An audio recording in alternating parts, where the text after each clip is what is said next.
Super Mario Galaxy le film est un véritable désastre. Et non, ça n'est pas pour la provocation que je dis ça, c'est vraiment ce que je pense. Je vais développer bien sûr mon avis, mais dans cette vidéo, on ne va pas s'arrêter à ça. Parce que ce film, il est quand même en train de tout casser au box-office mondial. Si le premier film Super Mario Bros avait déjà atteint les 1,3 milliard de dollars, cette suite va certainement suivre ses pas. Donc malgré un film qui n'a, selon moi, rien d'intéressant à proposer, on peut quand même observer un phénomène qui, lui, mérite d'être analysé. Vous êtes sur la chaîne de CEO et aujourd'hui, on va parler de Super Mario Galaxy le film, mais on va pas juste rester sur une critique classique, on va aller un peu plus loin que ça.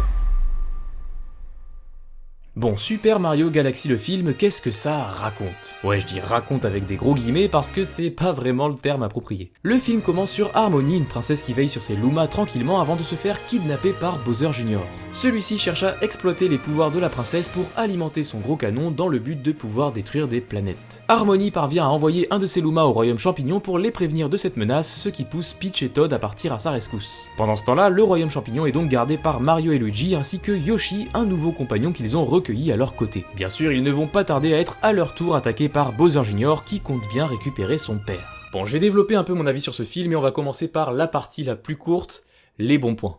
Super Mario Galaxy le film, c'est avant tout une jolie attraction colorée. Illumination s'est surpassé à ce niveau-là, tout est beau, brillant, chaleureux et plein de couleurs. On a des nouvelles textures, des nouvelles matières, des nouveaux effets. Y a pas à dire, voir cet univers prendre vie dans de telles proportions, c'est toujours un régal pour les yeux. L'animation qui va de pair avec ce rendu graphique est encore plus travaillée que dans le premier film. Les plans sont dynamiques, immersifs et rendent certaines scènes de combat carrément épiques. Avec ça, on a quelques idées de mise en scène intéressantes, je pense notamment au combat dans le casino avec les changements de gravité qui rappellent une des principales mécanique du jeu Super Mario Galaxy. On a aussi toute une courte séquence en animation 2D pour l'introduction d'un personnage dont on aura l'occasion de reparler, et une dernière idée intéressante, ce sont les transitions qui alternent entre les personnages en 3D et l'affichage en 2D tiré des premiers jeux Mario en 8 bits.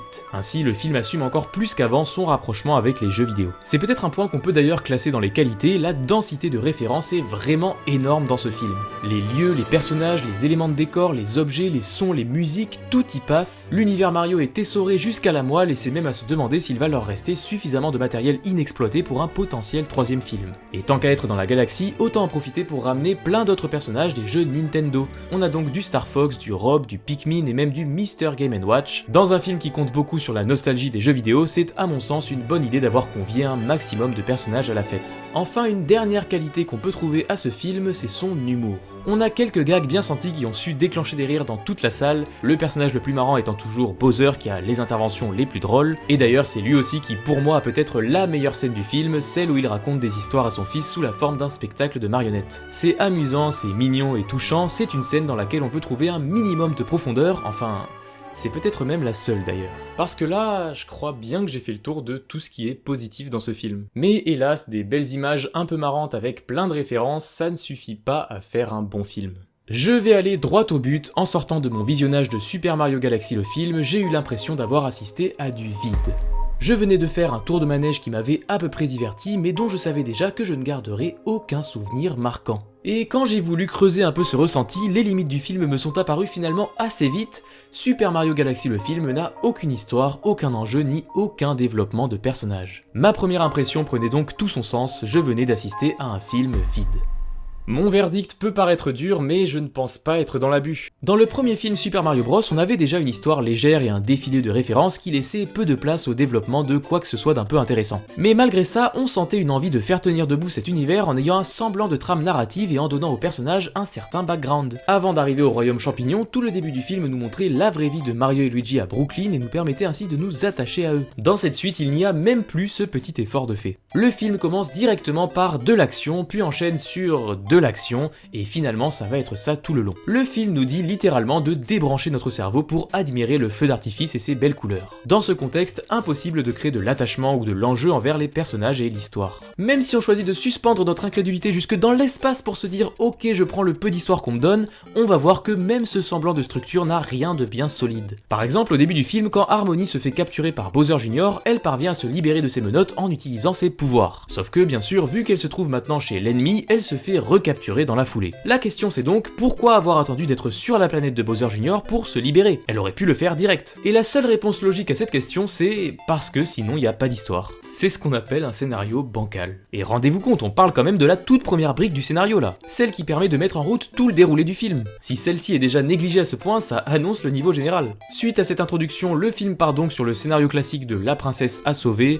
Là-dessus c'est fidèle au jeu Mario, j'ai envie de dire, ils ne sont pas spécialement connus pour leur histoire, donc pourquoi s'embêter à en écrire une? C'est pas comme si on était au cinéma et qu'on avait 1h40 pour construire quelque chose d'un peu plus profond. Alors à la limite, ok, on peut tenter de proposer un film sans histoire du moment que les personnages sont un minimum attachants. Et pour s'attacher à un personnage, il suffit que celui-ci ait une certaine personnalité ou qu'on nous montre qu'il a un certain passé derrière lui. Mais ici, la plupart des personnages n'ont rien de tout ça. À part Bowser qui est toujours assez marrant et Peach et Harmony qui ont un minimum de background, tous les autres n'ont rien. Que ça soit Luigi, Yoshi, Todd ou même Mario, c'est le néant. C'est quand même fou que le personnage qui donne son nom au film soit si peu travaillé. Mais le temps qu'ils auraient pu passer à développer ces personnages, ils l'ont passé à créer des scènes qui ne servent à rien. Et là je pense principalement à la scène où Mario et Luigi sont transformés en bébés, atterrissent sur une île avec un dinosaure et se font sauver par Yoshi. Tout ça ne sert qu'à balancer de la référence et n'apporte absolument rien à l'histoire ou au personnage. Les rares moments où il y a une micro-tentative de créer quelque chose, ça ne va pas plus loin. Par exemple, on nous laisse miroiter une attirance entre Mario et Peach qui ne donnera que quelques scènes très banales et un bisou sur la joue. Autre exemple avec Bowser qui explique qu'il a été un mauvais père parce qu'il a envoyé Junior dans un pensionnat. On a alors hâte de découvrir la relation conflictuelle qu'ils entretiennent. Mais finalement, quand ils se retrouvent, Junior n'a visiblement aucun ressentiment envers son père.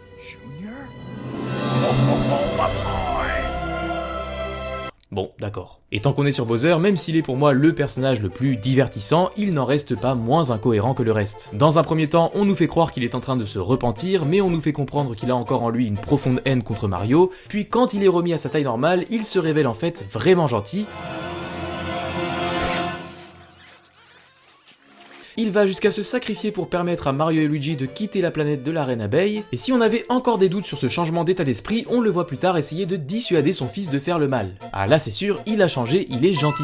Mais finalement, après avoir eu quelques échanges avec son fils, il rechange d'avis et redevient méchant.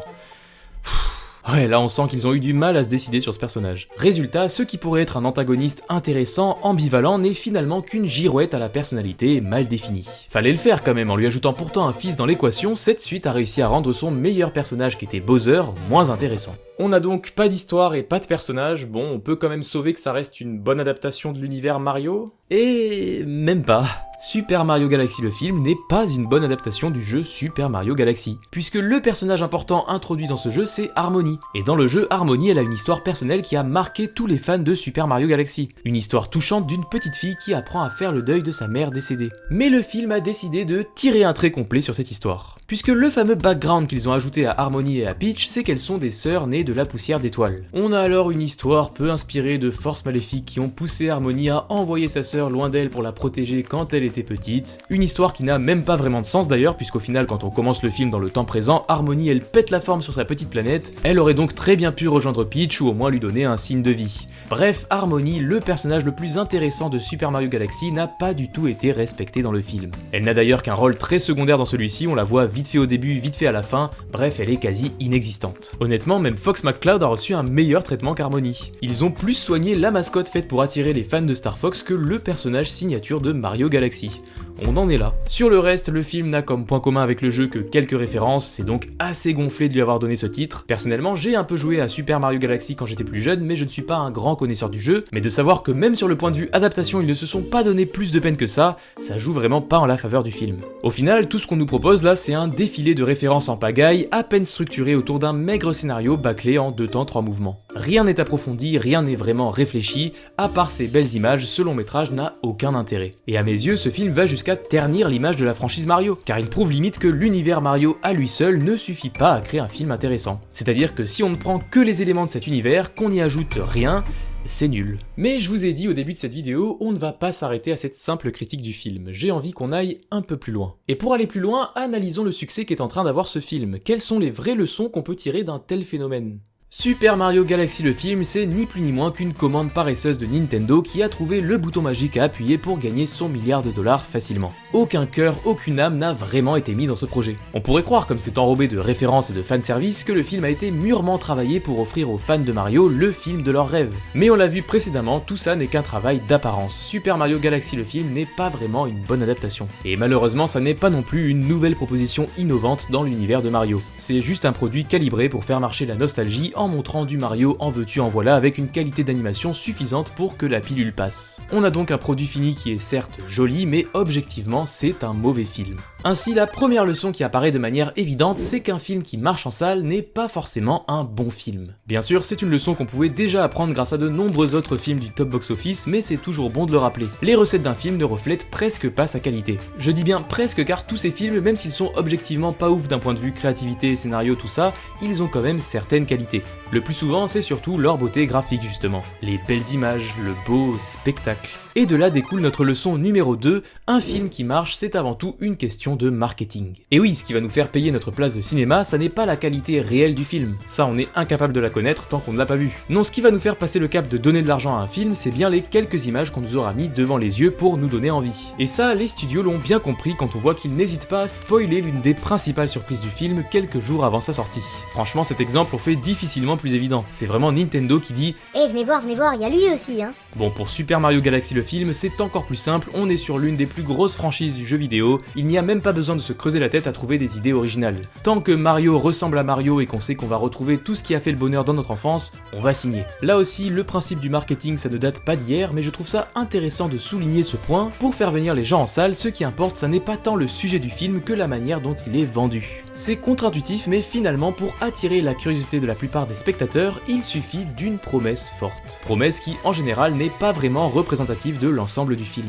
Un cas intéressant, c'est celui de Lao. Le film a très bien marché, plus de 700 millions de dollars au box-office mondial, un excellent score, surtout pour une histoire originale. Ici, pas de franchise connue, pas de fanbase préétablie, non là, ce qui a attiré la plupart des gens à voir ce film, c'est le concept fort de la maison qui s'envole avec des ballons. Mais en réalité, dans le film, une fois passée la fameuse scène de la maison qui s'envole, la majeure partie du long métrage n'a plus grand chose à voir avec cette promesse. Résultat, ces 700 millions de dollars au box-office mondial, ils ne précisent pas qui a vraiment aimé ce film. Ces 700 millions, ils représentent surtout l'efficacité d'une promesse. Et c'est ça le marketing. Bien sûr, ça n'est pas le seul facteur qui ramène les gens en salle, on pourrait citer entre autres le bouche à oreille qui peut relancer le succès d'un film, mais le marketing et tout ce que ça comprend, c'est avant tout ce facteur qui va faire qu'un film performe ou pas. L'exemple le plus évident qui a eu lieu récemment, c'est Marty Supreme, un film qui a su faire de sa sortie un événement de par son immense campagne marketing. Et là on ne parle que de cinéma, mais ce principe de vitrine et de promesse, on peut l'appliquer bien sûr à tous les domaines. C'est par exemple la même chose sur YouTube. Les vidéos qui marchent le mieux sont souvent celles qui ont la promesse la plus forte. Et encore une fois, malheureusement, ça n'est pas une garantie de qualité. Alors, une fois qu'on se rend compte de ça, on peut se dire qu'on ne va plus se faire avoir. Qu'au lieu de se laisser bercer aveuglément par le marketing, on va étudier un peu plus en amont les premiers retours sur le film et qu'est-ce qu'il en ressort. Mais c'est là qu'arrive la troisième leçon, celle que vous n'allez pas aimer. Le public au sens large est con. Non pardon, on va le dire un peu mieux que ça, le public est facilement influençable. C'est-à-dire qu'il est facile de rallier à sa cause tout le public d'une franchise du moment qu'on respecte celle-ci un minimum. En fait, ma phrase choc, faut pas la prendre comme une attaque personnelle. Moi-même, je suis allé plein de fois au cinéma pour voir des blockbusters débiles qui n'avaient rien d'autre à proposer que du beau spectacle. Non, là, l'idée, c'est plutôt de réaliser qu'on mérite mieux que ça. On ne peut pas reprocher aux gens de vouloir passer un bon moment de détente, à rigoler devant des scènes d'action qui flattent leur nostalgie avec les jeux de leur enfance. Mais je pense qu'il est possible d'avoir ça sans effacer les qualités de base d'un film. Évidemment qu'on attend des références à Mario dans un film Mario, mais ça ne doit pas rendre impossible le développement des personnages ou ne serait-ce qu'une histoire un minimum originale. Et dans un sens, le succès d'un film comme Super Mario Galaxy, c'est presque dangereux, car ça confirme aux yeux des studios que le public peut se contenter de beaux visuels. Pas besoin de payer des scénaristes chevronnés, pas besoin de passer des mois de brainstorming sur un scénario, on peut même bafouer l'histoire de certains personnages, du moment qu'on mitraille les références, ça passera inaperçu. Personnellement, je pense que les fans de Mario méritent mieux que ça. La finalité, quand on va voir un film Mario, c'est qu'on veut tous la même chose, passer un agréable moment. Mais quand un film nous prend ouvertement pour des vaches à lait en s'épargnant le moindre effort créatif, c'est aussi important de le remarquer. Si une grande partie du public a passé un bon moment devant Super Mario Galaxy le film, tant mieux. Mais quand on sait que le budget dépasse les 100 millions de dollars, on peut se dire qu'avec un peu plus de cœur dans le projet, on aurait pu avoir une adaptation de Mario vraiment mémorable. Il est donc temps de se demander si on ne mérite pas mieux que du simple divertissement. Et dans un contexte où notre attention devient de plus en plus limitée avec la surconsommation de contenu rapide, se poser la question de ce qu'on regarde, ça me semble être un enjeu important. J'espère que cette vidéo vous a plu, j'ai peur d'en avoir titillé certains avec cette dernière partie, mais c'était aussi une volonté d'y aller un peu fort pour faire passer mon message. Pour moi, ce Mario Galaxy, c'est un film qui révèle un vrai symptôme sur notre génération et j'aimerais qu'il y ait autant de succès sur des films un peu plus méritants. Dans tous les cas, n'hésitez pas à me dire ce que vous avez pensé de ce film, je lis tous les commentaires. Si vous aimez l'animation, vous êtes au bon endroit, vous pouvez vous abonner à cette chaîne et me suivre sur mes réseaux. Je vous recommande cette vidéo sur Jumpers, le nouveau Pixar, qui est pour moi bien plus intéressant que Super Mario Galaxy. Et sinon, on se retrouve bientôt pour une nouvelle vidéo. Sur ce, c'était Sio. Ciao, à la prochaine. Salut mon grand!